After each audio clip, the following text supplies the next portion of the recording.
हमारे मौसी के चैनल को सब्सक्राइब करें। धन्यवाद।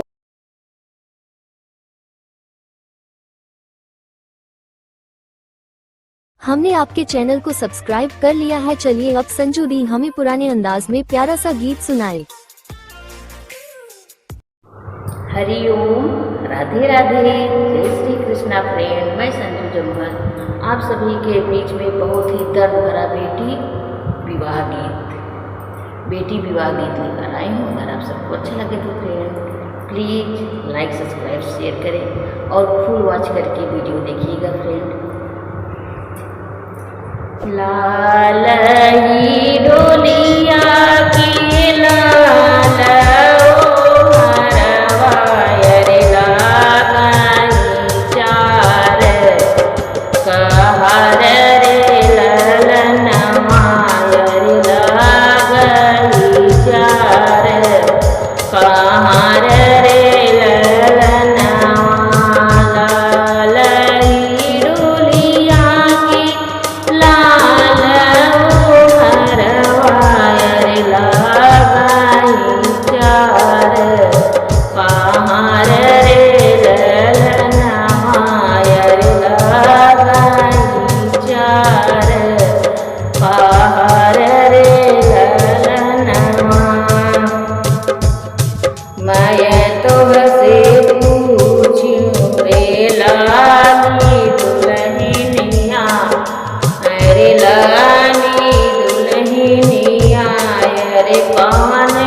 Come on.